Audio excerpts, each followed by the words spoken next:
Hello students, how are you? Now let's continue with the chapter. We have discussed with introduction part and Kepler's law. Today we will continue further in gravitation, that is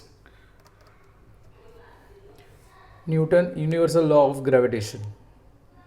Now if you remember in standard 9th you have discussed with gravitation chapter.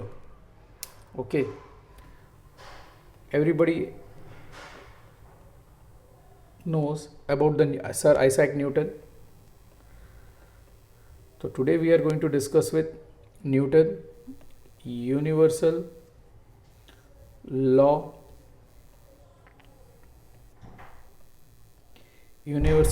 of gravitation. Now according to the definition we can say, according to the law, every particle in the universe attracts every other particle with a force which is directly proportional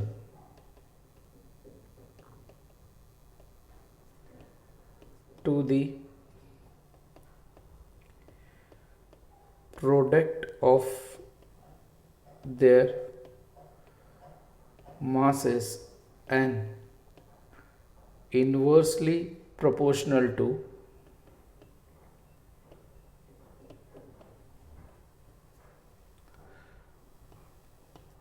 the square of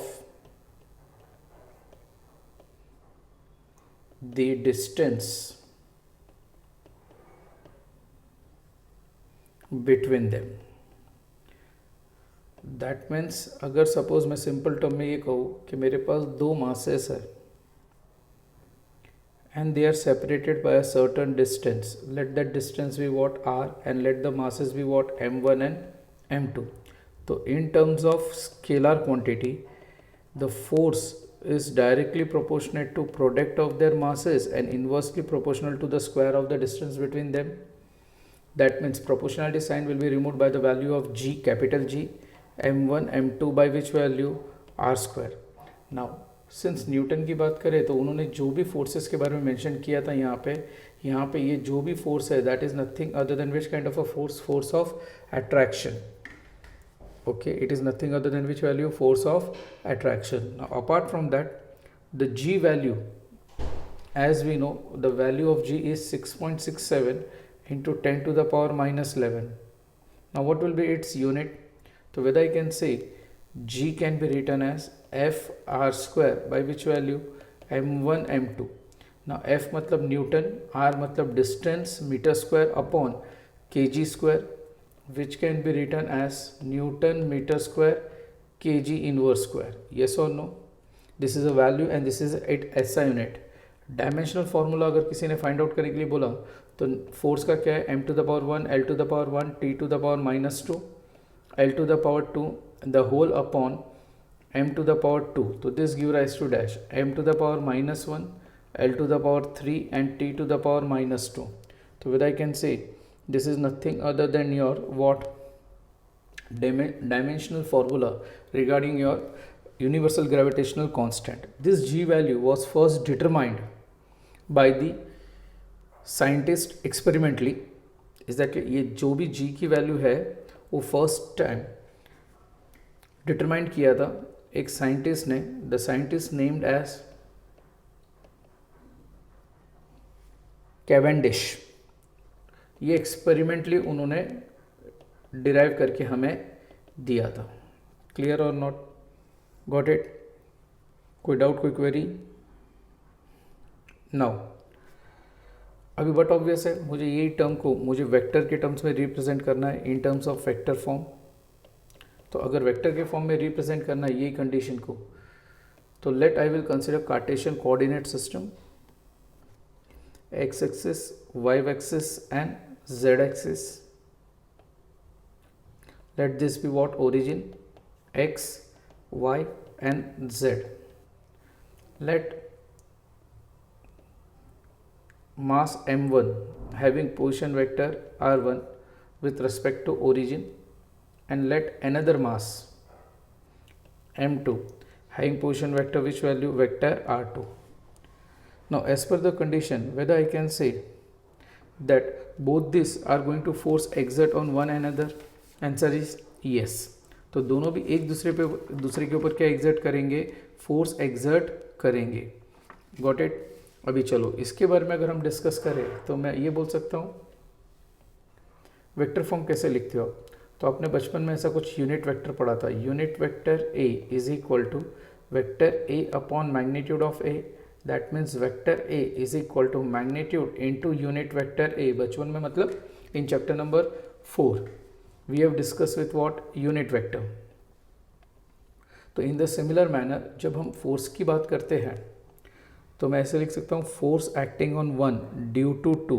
अच्छी तरह से ध्यान देना. Force acting on one due to two can be written as F12 R cap 12. Got it? Got it or not? Okay. Now in the similar manner, force acting on 2 due to 1, it can be written as F21 R cap 21.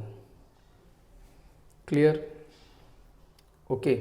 Now हम यहाँ पे ये discuss करते हैं. जो statement लिखा है वो बोला मैंने, वही लिख रहा हूँ. Force acting on particle 1 due to 2. ये स्टेटमेंट होगा आपका force acting on 2 due to 1. अभी सपोज मैं डिस्कस कर रहा हूँ force acting on 1 due to 2 is equal to, once again same thing, 1 to r cap 1 2. इसको सेम ऑर्डर में लिखा है. नाउ सिंस इफ आई से मैग्नीट्यूड, तो F12 can be written as G m1 m2 by r square. अब इसको 12 भी लिख सकता हूँ. Now R12 in terms of magnitude can be written as R21 which is equal to which value? R. Okay. So from that point of view मैं ये बोल सकता हूँ कि यहाँ पे दो पार्टिकल के बीच का डिस्टेंस, मैं 1 से 2 की तरफ जाऊँ या 2 से 1 की तरफ जाऊँ, it will be one and the same. Got it? कि बाउंस गया. ओके. मैंने ये कहा कि if I am moving from 2 to 1 और 1 to 2, the distance between this two will remain always the same in terms of magnitude. तो मैं ये बोल सकता हूँ कि मैग्नीट्यूड इज सेम. क्लियर और नॉट? तो यही same outcome of the result can also B written in the form of G m1 m2 by which value? R square. Got it? तो यहाँ पे आपका आंसर आएगा G m1 m2 by which value? R square. यहाँ पे R cap 12 है. Now what does R cap 12 in this situation can be written as? तो R cap 12 is nothing other than unit vector of 1 2, which can be written as vector r2 minus vector r1. Is that clear? तो ultimately अगर मैं यहाँ पे इसको relation लिखता हूँ तो upon magnitude of vector r2 minus r1. ये समझ में आया? आप बोलोगे सर ये क्या है? तो देखो, अगर मुझे वेक्टर 1 2 लिखना है तो it can be written as vector r2 minus vector r1. अगर इसका मैग्नीट्यूड फॉर्म बताना है तो R21. Is that clear? Which can be written in the terms of magnitude of 1 2, which can be written as R12, which can be written as which value? R. It is one and the same. So vector R2 minus vector R1 upon R12 लिखो, या vector R2 minus vector R1 upon R. It is one and the same for unit vector. Unit vector क्या indicate करता है? It indicates direction. It indicates what? Direction. Clear और not? कोई doubt? Sure. So ultimately the final outcome of the result will be force acting on 1 due to 2 force acting on 1 due to 2 can be written as g m1 m2 by r square, और यहाँ पे unit vector क्या आएगा, vector r2 minus vector r1 upon r. Now this gives rise to dash. Force acting on 1 due to 2 is equal to g m1 m2 by, अभी a raised to m into a raised to n gives you a raised to m plus n. So ultimately यहाँ पे raised to 1 है तो यहाँ पे क्या हो जाएगा r cube and this will be vector r2 minus vector r1. This will be your one equation, that is force acting on 1 due to 2. Now from this point of view, since the force, यहाँ पे हम कौन से type का force की बात कर रहे हैं, अट्रैक्टिव फोर्स. कौन से टाइप की फोर्स के बारे में बात कर रहे हैं, अट्रैक्टिव फोर्स. सो यहाँ पे जो भी हम लिख रहे हैं तो r12 का अगर आपको डायरेक्शन बताना है यहाँ पे, तो I can say that vector r12 will be from this direction to this direction. Got it? Any doubt? Okay, और हम क्या डिस्कस कर रहे हैं यहाँ पे, in the similar manner other way round, अगर मुझे ये कंडीशन को रिप्रेजेंट करना है, that is force acting on 2 due to 1, तो उसको अगर यही फॉर्मेट में लिखना है तो what can I write, force acting on 2 due to 1 can be written as dash G m1 m2 by R square. ध्यान रखना आर कैप, यहाँ पे मैंने ऑर्डर क्या बताया 2 1. क्लियर? अभी instead of R cap 2 1, is that clear? मेरे को अगर डायरेक्शन चेंज करना है तो what can I write, G m1 m2 by R square, और यहाँ पे नेगेटिव ऑफ आर कैप 1 2 लिख सकता हूँ. गॉट इट और नॉट? यहाँ पे देखो आर कैप 2 1 है और यहाँ पे negative of which value R cap 1 2, that gives rise to minus G m1 m2 by R square R cap 1 2. Clear? Okay, क्यों? तो सिंस एज आई नो कि R cap 2 1 can be written as negative of R cap 1 2. Any doubt? Okay, now once again same thing, अगर इसको मैंने ये format में लिखा है, मुझे ये फॉर्मेट में लिख के देना है उनको. If I want to write in this format, तो whether I can write, the answer is yes. r cap 1 2 can be written as dash, sorry, r cap 2 1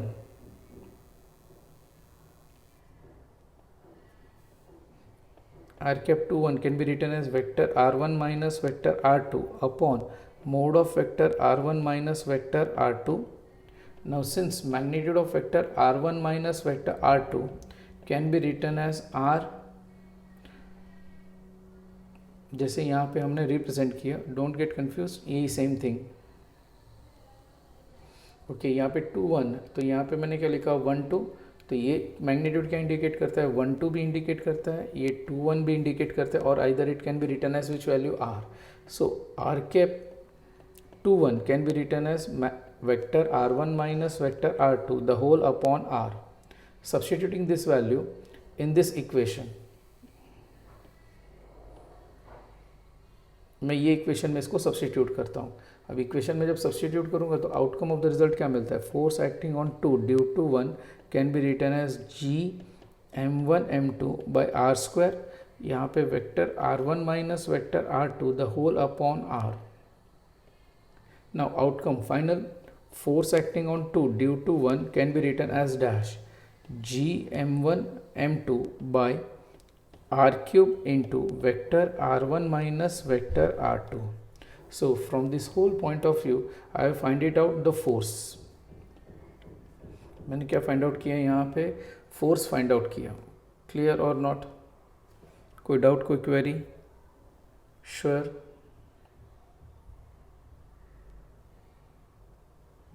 okay, तो आपको रिपीटेड इसको ट्राई करना पड़ेगा so that you can get the answer. अभी मैं वापस लिख रहा हूँ, force acting on 1 due to 2 can be written as dash G m1 m2 by R cube, या पहले आपको स्क्वायर के फॉर्म में बताता हूँ, आर स्क्वायर, और यहाँ पे क्या लिखते हैं आर कैप विच वन. चलो जल्दी देखो, हमने क्या लिखा था यहाँ पे फर्स्ट कंडीशन में, आर कैप 1 2, आर कैप क्या लिखा हमने 1 2। Now finally G m1 m2 by R cube, और यहाँ पे हमने जो वेक्टर लिखा for the first condition whether it is nothing other than this value, देखो R cap 1 2 can be written as which value vector r2 minus vector r1। तो यहाँ पे क्या आएगा vector r2 minus vector r1। In the similar manner force acting on 2 due to 1, पहला magnitude तो दोनों का सेम ही रहेगा r1 r2 sorry G m1 m2 by R square into R cap 2 1, but this is nothing other than m G m1 m2 by R cube into यहाँ पे 1 2 है तो यहाँ पे 2 माइनस 1 लिखा, तो यहाँ पे 2 1 है तो यहाँ पे क्या आएगा vector r1 minus vector r2, because this indicates direction and apart from that it indicates कि दोनों भी फोर्स कैसा है आपका अट्रैक्टिव फोर्स है। कैसे टाइप का फोर्स है अट्रैक्टिव। इसका मतलब क्या हुआ वो डायग्राम में बताता हूँ। कार्टेशियन कोऑर्डिनेट सिस्टम हमने ड्रॉ किया थोड़ी देर पहले along x axis, y axis and z axis, x, y and z. Particle of mass m1 having position vector r1, particle of mass m2 having position vector which value vector r2। now मुझे इसका force को represent करना है, तो देखो I can represent force acting on 1 due to 2 is that के force acting on 1 due to 2, मतलब ये एरो किस डायरेक्शन में रिप्रेजेंट हो रहा है टूवर्ड्स द 2। तो मतलब मैं बोल सकता हूँ कि यहाँ पे this is nothing other than 1 is getting attracted towards dash, 1 is getting attracted towards 2, मतलब force acting on 1 due to 2। तो फोर्स किस पे एक्ट हो रहा है 1 पे एक्ट हो रहा है और वो किसकी तरफ अट्रैक्ट हो रहा है 2 की तरफ, तो इसका direction will be from 1 to 2। In the similar manner force acting on 2 due to 1, is that clear. अभी इसका एरो किस डायरेक्शन में पॉइंट आउट है, whether it is pointing out towards 1 और नॉट, तो फोर्स एक्टिंग ऑन 2 पे जो भी फोर्स एक्ट हो रहा है तो ये 2 किसकी तरफ जाएगा towards which one m1। Hope so यहाँ तक समझ में आ गया। कोई डाउट? श्योर। तो ये दोनों भी फॉर्मूला को अच्छी तरह से प्रिपेयर कर लो, so you will be getting enough point. इसको लेके हम न्यूमेरिकल सॉल्व करेंगे, यू शुडेंट गेट कन्फ्यूज्ड। आपको एक ऑर्डर मेंटेन करना होगा। अगर आप आर कैप के फॉर्म में लिख रहे हो तो 1 2 1 2 लिखोगे, इज दैट क्लियर। बट उसको अगर वेक्टर के फॉर्म में रिप्रेजेंट करना है प्रॉपर, तो यही 1 2 आपका क्या हो जाएगा vector r2 minus vector r1 होगा। एंड जब आप 2 1 लिखते हो तो यहाँ पे क्या हो जाएगा vector r1 minus vector r2, since the force is which kind of a force attractive force. कौन से टाइप का फोर्स है ये अट्रैक्टिव फोर्स, मतलब यहाँ पे it will indicate the what direction. Got it. Now let discuss with the next continuity topic. Suppose मैंने कहा कि मेरे पास n नंबर्स ऑफ पार्टिकल्स हैं, सेकेंड केस बता रहा हूँ, n number of particles है which are situated in a Cartesian coordinate system। suppose, या तो उसको extended object भी बोल सकते हो, उससे अच्छा बेटर है आप उसको discrete value में कंसिडर करो। आगे जाके आप ये सब वर्ड्स पढ़ोगे मैं जो बोल रहा हूँ, x axis y axis and z। अभी मैंने ये कहा कि मेरे पास एक पार्टिकल है मास m1, वो यहाँ पे है having position vector r1। another particle of mass m2 having position vector r2, another particle of mass m3 having position vector r3, another particle of mass m4 having position vector r4। वैसे n numbers of particles है, कितने numbers of particles है, got it or not। अभी ऐसे n numbers of particles है, इसको हम discrete distribution भी कहते हैं। कौन से टाइप का डिस्ट्रीब्यूशन कहते हैं डिस्क्रीट। दो टाइप का डिस्ट्रीब्यूशन आपका पढ़ने वाले हो इन near future, one is discrete distribution and another is what continuous distribution. But ये क्या है अलग अलग जगह पे मासेस लगे हुए हैं, इसलिए इसको डिस्क्रीट डिस्ट्रीब्यूशन कहते हैं, या तो n नंबर्स ऑफ पार्टिकल्स। अभी सपोज आप मान के लो कि मुझे ये पूरे इसमें फोर्स किस पे फाइंड आउट करना है? आपको ये पता है according to the Newton's sorry Newton law every other object is going to exert a force on every other object, तो आंसर इज येस। तो मैं पहले ये बोल सकता हूँ कि इस पे 2 पे 1 भी एक्ट करेगा फोर्स और 1 2 पे एक्ट करेगा, 2 3 पे भी करेगा एक्ट और 3 2 पे भी करेगा, 4 2 पे भी एक्ट करेगा, 2 4 पे भी एक्ट करेगा, 2 n पे भी एक्ट करेगा और n 2 पे भी एक्ट करेगा। वैसे each and every other particle will exert a force on each other particle. तो from that point of view हम लोग ये मेंशन करते हैं कि सपोज मैंने एक रिप्रेजेंटेटिव ले लिया और रिप्रेजेंटेटिव क्या लिया? मास m2 लिया। ओके, अभी मेरे को ये फाइंड आउट करना है कि force acting on 2 find out करना है। तो अभी फोर्स एक्टिंग ऑन 2 मतलब force acting on 2 due to 1 भी हो सकता है, force acting on 2 due to 3, force acting on 2 due to force 4 and so on up till how much force acting on 2 due to n particle. True और false? True. मतलब ये सारे के सारे फोर्स किस पे एग्जर्ट हो रहे हैं? 2 पे एग्जर्ट हो रहे हैं।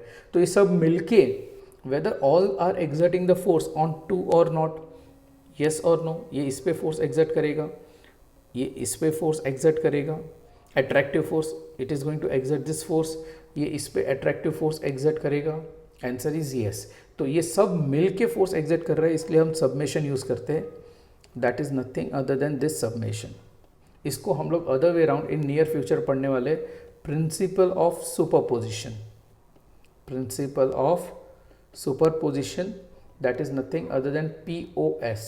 जब एक ही पार्टिकल पे एग्जैक्ट के बहुत सारे दूसरे पार्टिकल्स अट्रैक्टिव फोर्स या कोई भी फोर्स एग्जर्ट करते हैं तो we take the help of a POS that is called as principle of superposition. Clear? तो यहाँ पे हम क्या देख रहे हैं? फोर्स एक्टिंग ऑन 2, तो formulas comes out to be the same rule follow करना है, G m2 m1 bye r21 square.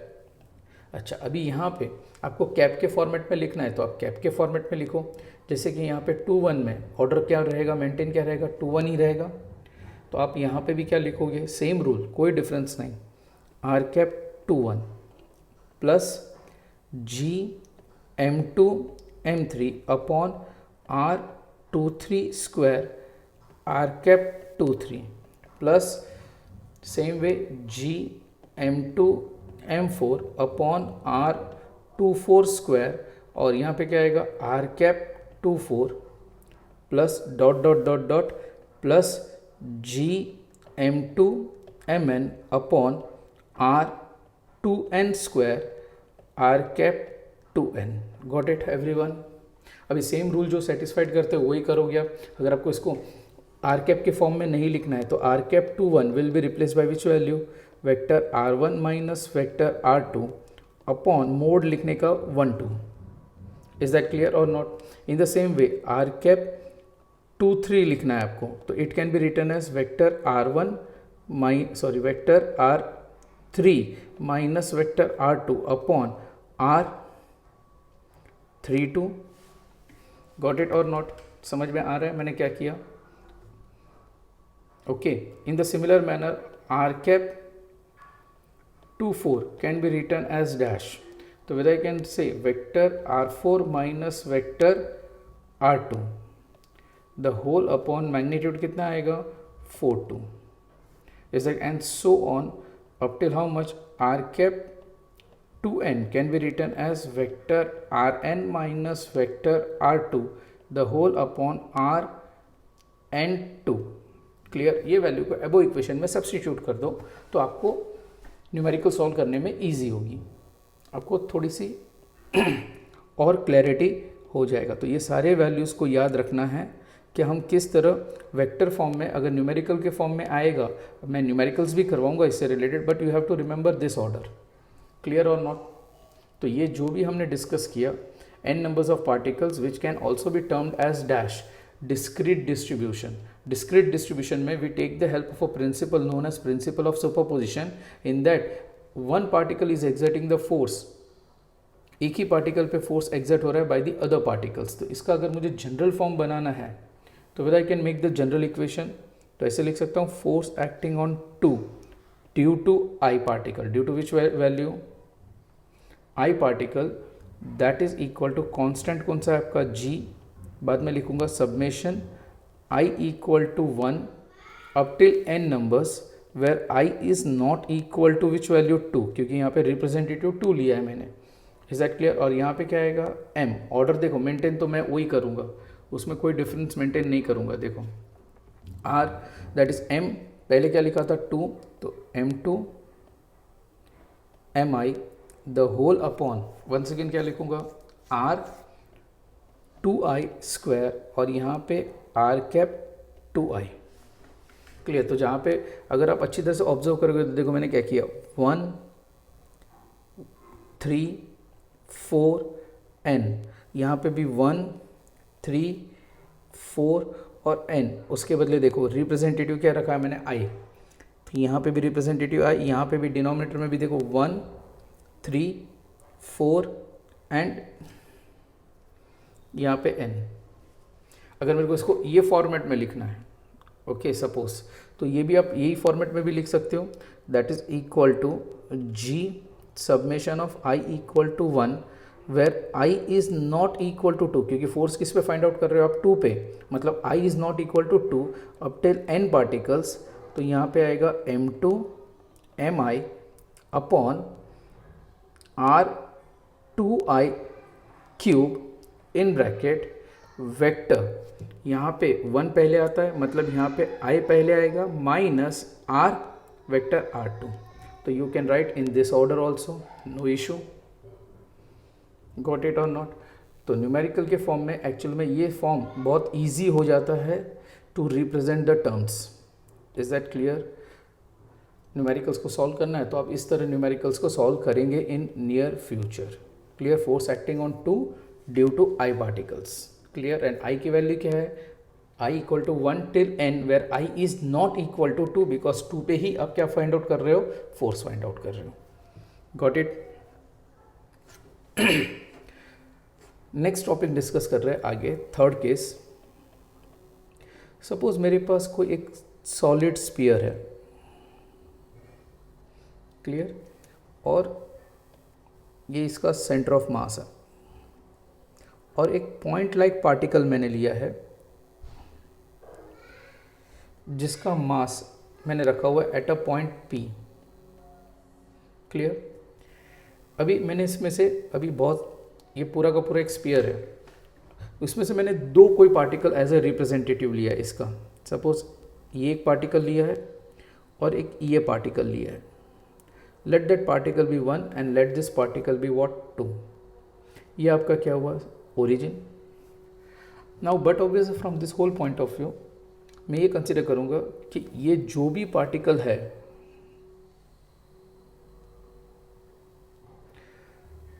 और ये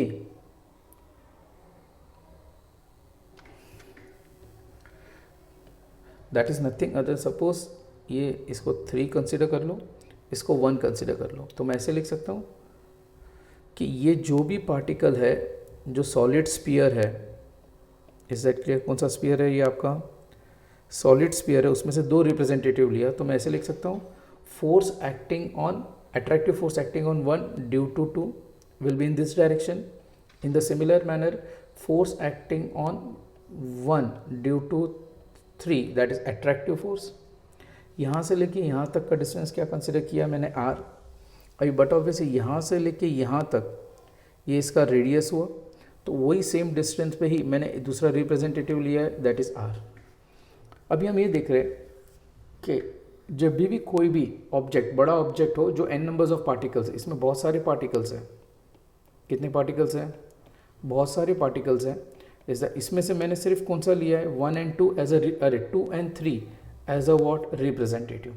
तो मुझे ये देखना है कि ये सारे पार्टिकल्स ये m पे फोर्स एग्जर्ट करते हैं, स्मॉल m पे, that is m first particle पे अट्रैक्टिव फोर्स, कि फिर सेंटर ऑफ मास से फोर्स एग्जर्ट करता है. तो उसके लिए मैं FBD बनाता हूँ यहाँ पे.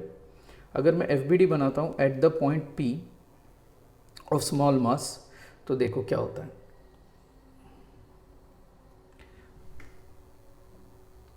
This is nothing other than force acting on 1 due to 2.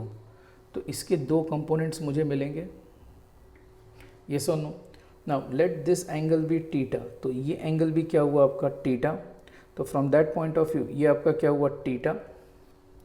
अभी बट ऑब्वियस है यहाँ पे एक और फोर्स एग्जर्ट हो रहा है, दैट इज ये वैल्यू,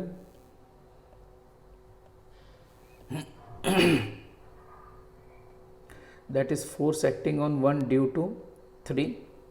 तो इसके भी मुझे कितने कंपोनेंट्स मिलेंगे, 2 कंपोनेंट्स मिलेंगे।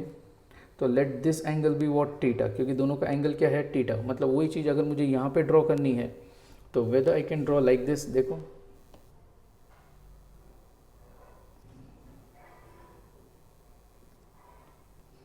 यस और नो, ओके। और इसके लिए मुझे ड्रॉ करना है, तो ये जो फोर्स हम बता रहे हैं तो इसके भी 2 कंपोनेंट्स आएंगे, एक इस डायरेक्शन में और एक इस डायरेक्शन में। ट्रू और फॉल्स, ट्रू। अभी from this whole point of view ये क्या मिलेगा आपको, F12 साइन थीटा, ये क्या मिलेगा, F13 sine theta. This will be your F12 cos theta, this will be which one, F13 cos theta. अभी आप स्मार्ट इनफ हो, देखो अगर आप ऑब्जर्व अच्छी तरह से करते हो तो आपको ये पता चलेगा कि ये पार्टिकल का मास और ये पार्टिकल का मास सेम होगा, और ये जिस पे फोर्स एग्जर्ट कर रहा है, मतलब force acting on 1 due to 2 can be written as G small m। Suppose यहाँ पे हम कैपिटल M लिख देते हैं, यहाँ पे भी कैपिटल M, तो यहाँ पे कैपिटल M बाय यहाँ से लेके यहाँ तक का डिस्टेंस, ओके। सपोज मैं ये डिस्टेंस हटा देता हूँ, यहाँ से लेके यहाँ तक का distance let it be r, तो r square. Force acting on 1 due to 3 can be written as G small m capital M by, अभी यहाँ से लेके यहाँ तक का डिस्टेंस r लिखा, तो यहाँ से लेके यहाँ तक का भी डिस्टेंस कितना हुआ, r ही हुआ, तो r स्क्वायर। तो दोनों का मैग्नीट्यूड क्या मिलेगा मुझे, whether it will be same और different, same. So magnitude is same, तो ये म्यूचुअली अपोजिट इन डायरेक्शन है, तो they nullify each other effect, answer is yes. और ये सारा का सारा फोर्स किस डायरेक्शन में एक्ट हो रहा है, whether it is acting towards the dash, ये दोनों भी फोर्स किस डायरेक्शन में एक्ट हो रहे हैं, तो weather it is acting towards dash, towards the centre of mass. तो इसके ऊपर से ये एक्ट करते हैं, इसलिए जब भी हम लोग कोई भी डायग्राम ड्रॉ करते हैं, चाहे कोई भी ऑब्जेक्ट हो, इज दैट क्लियर, बड़ा हो या पॉइंट लाइक ऑब्जेक्ट हो, तो जितने भी डिस्टेंस मेजर करते हैं या फोर्सेस डिस्कस करते हैं तो हम डॉट ड्रॉ करते हैं सेंटर ऑफ मास, और बाद में उसके बीच में हम डिस्टेंस ड्रॉ करते हैं, या फोर्सेस जो भी बताएंगे वो कहाँ से बताएंगे, उसके सेंटर ऑफ मास से ही बताएंगे, क्योंकि एक ऑब्जेक्ट का फोर्स दूसरे ऑब्जेक्ट के सेंटर ऑफ मास पे ही एक्ट होगा, एंड वाइस वर्सा। तो this is the proof regarding that. Got it? Now we discuss with the fourth option. Suppose मेरे पास एक spherical shell है,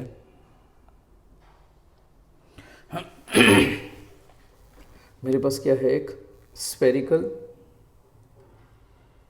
shell। spherical shell मतलब empty, इनसाइड कुछ भी मास होगा नहीं, खाली सरफेस पे इसका क्या होता है, मास होता है। Okay, then what can I about, I can say force regarding this one, so I can say that the force inside will be always 0. What use कर रहा हूँ, that the force acting inside a spherical shell will be always how much Newton, 0 Newton. So I am discussing about what, spherical shell। तो spherical shell की बात करूँ तो आप ये देखो सर कैसे हुआ, तो सिंपल सा, मैं रिप्रेजेंटेटिव ले रहा हूँ, एक पार्टिकल यहाँ पे लिया, डायमेट्रिकल अपोजिट पॉइंट यहाँ पे लिया, अभी ये इस पे फोर्स एग्जर्ट करेगा, ये इसके ऊपर फोर्स एग्जर्ट करेगा एट्रैक्टिव। नाउ पार्टिकल सेम ही है, तो they will nullify each other effect.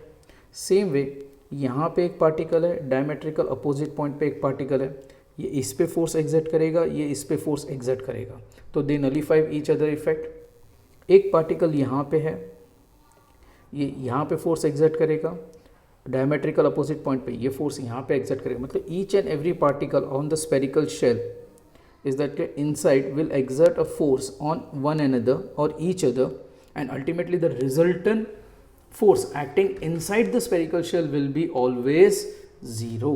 Is that clear or not? तो please do remember this thing कि हम जब spherical shell की बात करते हैं, ओके, spherical shell मतलब जिसको समझ में नहीं आता उनके लिए मैं सिंपल से एक स्टेटमेंट बोलता हूँ, फुटबॉल देखा है ना, तो फुटबॉल इंटरनली कैसा होता है, हॉलो होता है। और स्पीयर की बात करता हूँ मैं, if I am telling about the word sphere, तो स्पीयर आपके दिमाग में क्या आता है, तो whether I can say that sphere is nothing other than dash solid. Inside भी क्या होगा, मास डिस्ट्रीब्यूट होगा। इसका मास का डिस्ट्रीब्यूशन कैसा होता है, वॉल्यूम वाइज होता है। कैसा होता है, वॉल्यूम वाइज। जबकि शेल का कैसे होता है, सिर्फ सरफेस वाइज। कैसे होता है, because it is internally what, hollow. Clear everyone. तो मास कहाँ पे रेजिडाइज करता है, ओनली ऑन द सरफेस। और ओनली ऑन द सरफेस मतलब इसका area of a spherical shell क्या है, 4πr²। वहाँ पे मास रेजिडाइज करता है। जबकि स्पीयर में इसका वॉल्यूम क्या है आपका, 4/3πr³। गॉट इट और नॉट, कोई डाउट, कोई क्वेरी? श्योर, होप सो यहाँ तक के टॉपिक सारे समझ में आपको आए होंगे। क्लियर, इसको अच्छी तरह से गो थ्रू करो, एक बार लिख लो, आगे जाके यूज़फुल होगा। नेक्स्ट क्लास में मैं आगे के टॉपिक्स कंटिन्यू करूँगा with certain outcome. Is that clear और नॉट, विथ न्यूमेरिकल्स ऑल्सो।